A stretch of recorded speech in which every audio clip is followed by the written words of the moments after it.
آپ نے پچھلے دنوں ایک واقعہ دیکھا بٹل سیکٹر میں، اگرچہ اس کے حقائق مکمل طور پر توڑ پھوڑ کر بیان کیے گئے، لیکن یہ کہا گیا جی کہ انڈین فورسز نے ایل او سی کے اس طرف آنے کی کوشش کی ہے.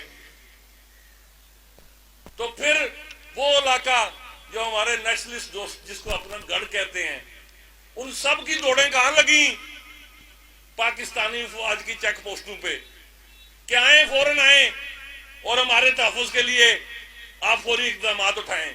وہ پوری طرح باخبر ہیں، مسلح افواج پاکستان جو ایل او سی پر کھڑی ہیں، انہیں پتہ ہے دشمن کا منہ توڑ جواب کیسے دینا ہے.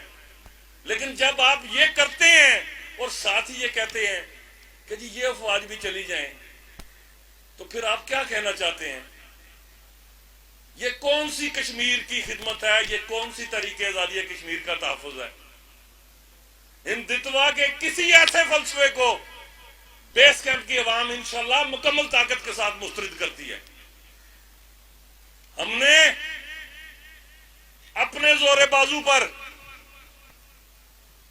اس خطے کو آزاد کروانا ہے، اور اس سلسلے میں مملکت خدا داد پاکستان نے اپنی خاکی کو خون میں لہرا کر اپنی افواج کے ذریعے اپنے مالی وسائل کشمیریوں کو فراہم کر کے اپنے شہریوں کے لیے وہ سہولیات بہم نہیں پہنچائیں جو اس وقت ریاست کے شہریوں کو حاصل ہے.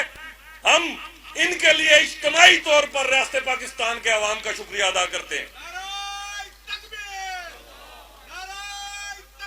اللہ اکبر، زندہ باد، زندہ باد.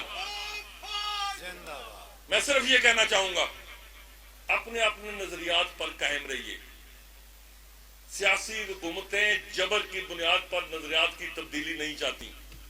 صرف ایک جملے پہ میرے ساتھ اتفاق کیجئے کہ ہمیں حریت قیادت کے زیر سایہ حق خود ارادیت کے حق کو مؤثر بنانے کے لیے جو اجتماعی لایا عمل ترتیب دیا جائے گا، اس پر پوری قوت، امانت اور دیانت کے ساتھ کھڑا ہونا ہے. آپ سب ہمارے ساتھ ہیں.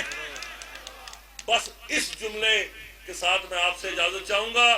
تحریک آزادی کشمیر زندہ باد، پاکستان پائندہ باد، مسلح افواج پاکستان زندہ باد.